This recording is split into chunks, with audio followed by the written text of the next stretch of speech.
What's a dog breed you wouldn't own and why? Huskies are too high maintenance and too loud for me, but they are super adorable, smiling face holding back tears. Huge Dane. Although they are the kindest of giants, they have serious heart and health problems due to their size, eat too much, poop too much, and don't live very long. In conclusion, the maintenance cost is just too high for me. Shelties. They're cute, but their drive to herd things drives me crazy. My MIL had two and they would nip at my legs to try and get me to go where they wanted. Once, I saw them trying to herd the chairs around the dining room table. They're little nuts if they aren't given work to do. Any breed with well-known breathing issues like pugs or French bulldogs.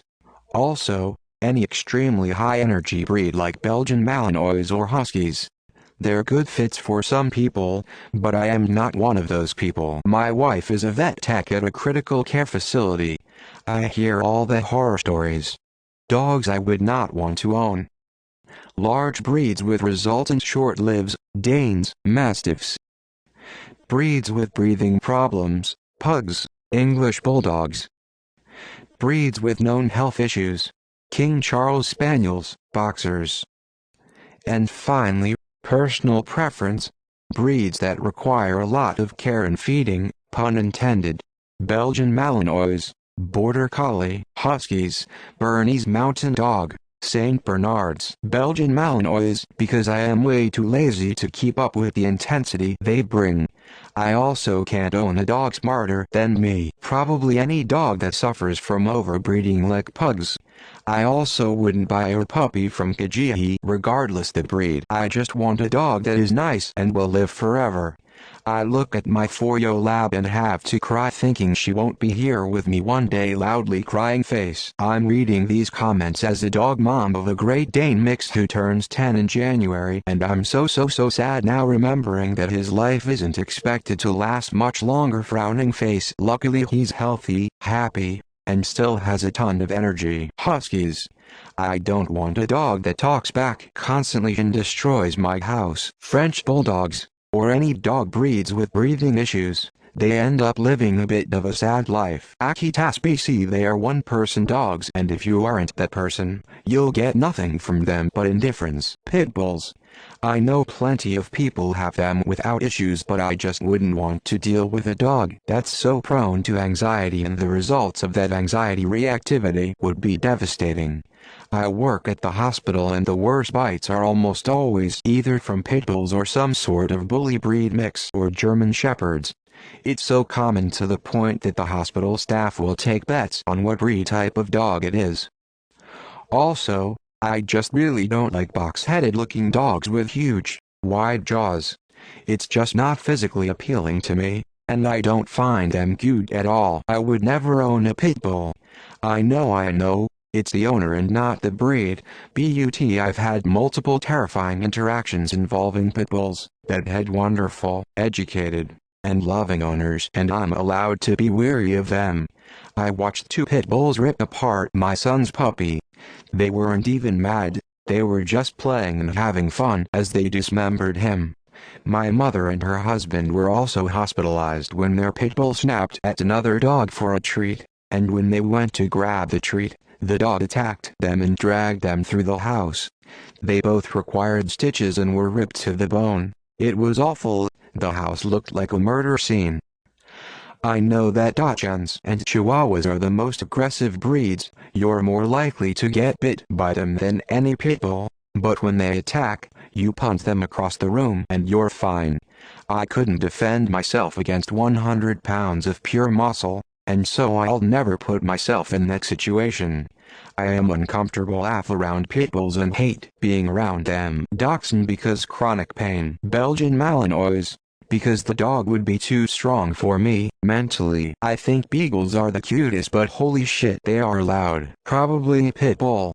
I don't have anything against the dogs, but I rent, and every apartment I've had in the last 10 years has had a stipulation that said no pit bulls. It would just be hard to find a place to live. I watched a pit bull rip my grandma's chihuahua to shreds. It was the most awful experience of violence I've seen in my 30 years on Earth. The dogs were best buds for years too. It was so random and quick.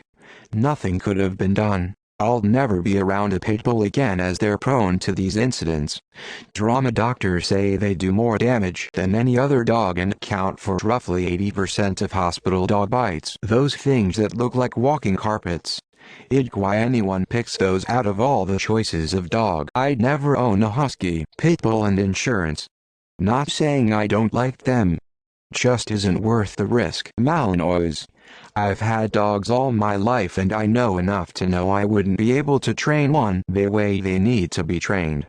Don't get me wrong, they are incredible dogs, but should only be owned by really experienced handlers. We had 2 boxers over the years while I was growing up, and when they got too sick for their quality of life to be even acceptable, one I had to carry outside and hold her up so she could do her business. Spinal disease caused way too much pain. I was the one that had to be there when they were put to sleep 'cause my mom and brother refused. Hardest thing I ever had to do. Twice. I will never own a dog again, pit bulls or any dog bred for aggression. Humanity has been trying to breed aggression out of wolves' dogs for centuries, except for the misguided few that are pulling in the wrong direction. Doodles. I worked at a doggy daycare. Every third dog that came through the door was a doodle. They were all assholes. Pit bull. They've just got too bad a representative. I knew a girl who was killed by a pit bull. So, pit bull, Jack Russells and Min Pins, way too high energy for my liking. Inbred little dogs raised by my deceased aunt who never trained them and has abandonment issues and birth defects. Any dogs that are bred to the point where they have inherent health problems, pugs, Great Danes, etc. It's just cruel to keep breeding them. IMO. Anything with a double coat, undercoat that needs to shed out.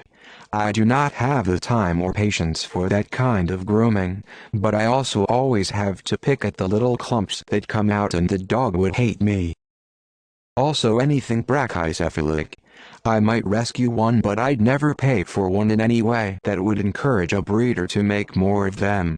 Dogs should be able to breathe. Dogfish. Finding a collar that fits is impossible. Mastiff or Great Dane because of their limited lifespan. Pit bulls and German shepherds. The majority I've been around have been aggressive. Any type of brachycephalic breed, pug, English bulldogs, French bulldogs, boxers, etc. Not only do I not want to support the poor breeding of these dogs, I also do not like the snoring and 24/7 pig noises. Independent dog breeds like huskies and chow chows. Some people prefer independent dogs. I like dogs who are eager to please. Makes training much easier. Pit bull. Pit bull. BC. I have a toddler and a soon-to-be newborn. Pugs. Ugly inbred asthma attacks on legs. For the love of God, stop breeding them. I love all dogs, but anything smaller than a cat is a no-go for me. They're just too yippy, if that's even a word. Pit bull.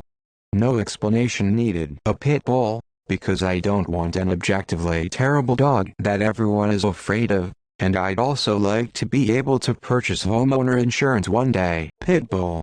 I have children and not worth the risk. Any dog breed with breathing obstruction or other genetic disorder. Pit bulls are terrible dogs and I cannot stand pit bull apologists. I refuse to be around the breed.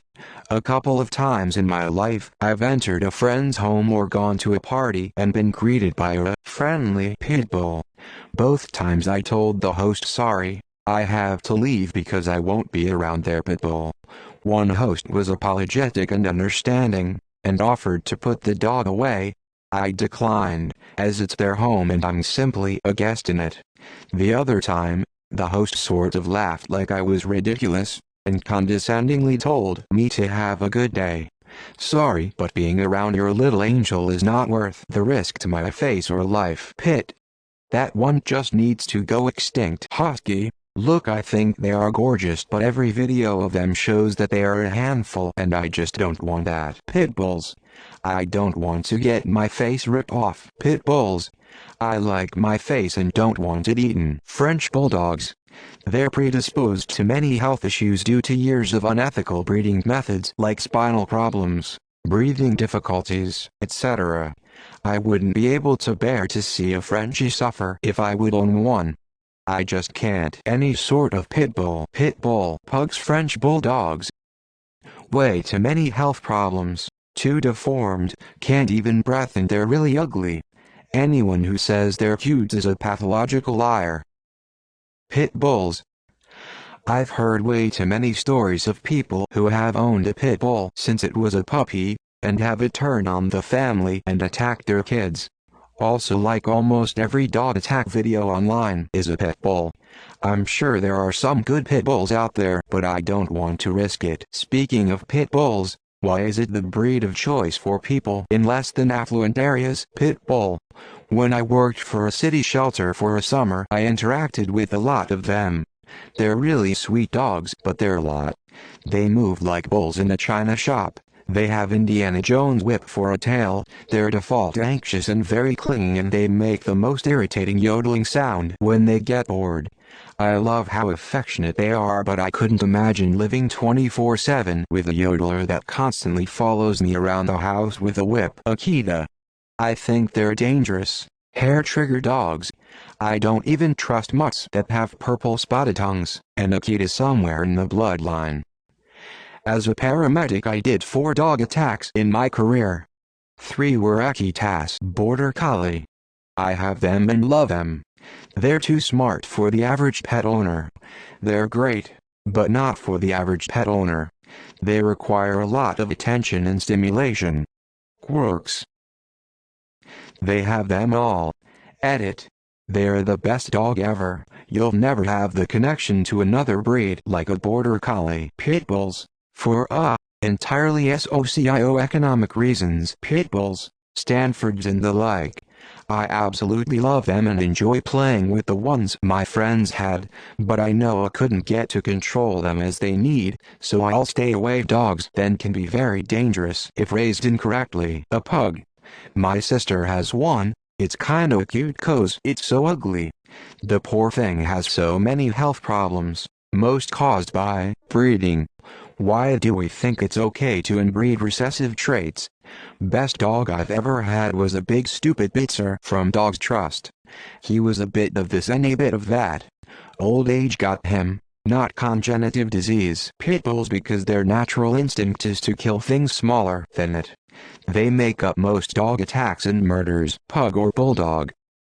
Enough said. Pugs. What monster is responsible for breeding them into existence? Shih Tzus. Pretty much any dog smaller than a football. They're not much good if they can be punted across the house. Also, any dog that looks like it ran into a wall at top speed. They're ugly and have breathing and other health issues. Pit bulls. I hate them. I know there are really sweet pit bulls out there, but they have been bred to be aggressive for so long, and I know of several stories from friends and family that would make me very worried owning one. Pugs and other snub-nosed dogs. My daughter is a vet nurse, and vets make most of their money doing operations to allow these dogs to breathe. Also, big dogs with hip and knee problems. You would never buy one of these without having pet insurance. Chihuahuas. They're barky and annoying. Vet here. Any brachycephalic breeds, which are basically just those that look like they've been hit in the face with a frying pan. E.g. Frenchies, pugs. They have horrendous health problems, including breathing problems, digestive issues, eye diseases, difficulty giving birth, spinal malformations, exercise and heat intolerance, sleeping difficulties, skin and ear diseases, as well as dental disease. I can expand on any of these if people have questions. Unfortunately, they are usually very sweet dogs, so very popular, but it is the opinion of most of the profession that their breeding is downright cruel, and some countries have actually banned their breeding in recent years. Please, from a tired and sad vet, stop buying and breeding these dogs. Pug. Any very large dog, because even though I like them, I simply don't have the energy or the space for them. Dogs about the size of a Jack Russell are best for me. It baffles me when people who live in apartments get these gigantic dogs like Dobermans or Labradors. Unless you are willing and able to walk the dog at least twice a day and take it outside just to use the bathroom even more frequently than that, it's really not ideal. Get a dog that matches your lifestyle, because if it doesn't and you can't keep up with the dog, you're going to have a really depressed pup, not to mention poorly behaved because they are bored. If you really have your heart set on a bigger dog and you are like me, adopt an older dog. Schipperkes. My roommate's brother moved in with one and it's awful. They are deceptively cute looking, but they are terrible house dogs. This is possibly in part to its owner being a lazy trainer. Maybe they're a cool breed at home with good training early, but I'm not willing to find out after living with this one. It's just a living alarm signal for any asterisk sound or movement it detects or deems out of the ordinary. It sounds off this loud, shrill, and relentless stream of barking at the drop of a hat and won't shut up when you tell it to stop. Sometimes I can't even walk around my house without it barking if things have been quiet for a while. It also seems to be a less domesticated breed as it is really hard to train. It doesn't pay attention to its name. This one is literally named Alan after that old video, Alan, Alan, Alan, or commands from humans like other dogs do. It's too stubborn and independent. The slightest lack of consistency undoes any training progress. It's not very affectionate. It never comes for pets when you call it, but will bother you for attention incessantly on its terms, pawing and scratching and walking all over you. They are small or throwing toys at you, and it's usually not at a convenient time. It spite shits in the house sometimes. It will just start fucking off and getting into trouble if it's bored. It's literally like living with a pissed off and poorly parented toddler in dog form. If you're a ship merchant and you need a dog to sound the alarm for you to something happening while you're docked and sleeping, this is the breed for you. It's what they were bred for. But if you want a normal and fun family dog experience, stay very far away from these little shitheads. Kelpies are way too hyperactive. Chill out, buddy. I have a huge issue with like 80% of folks' choices of dogs. If you are basing your decision for a breed and dog on how cuteness and looks, you're just asking for issues and low life quality. For both you and your dog. The Kangal Husky Border Collie in the 600 square feet high-rise apartment. But it does not stop there. The tiny woman not able to wrangle or carry her own giant dog. First-time dog owner getting breeds that are notoriously difficult because the breed has been bred for a special purpose for literally centuries. Also, I really despise those abominations like pugs. Well, I don't despise the poor creatures, but the buyers and breeders that condemn the dogs to a life of sickness. Any large breed. I like owning small to medium-sized dogs. Ours is a JRT Lhasa Apso mix. He's perfect for us.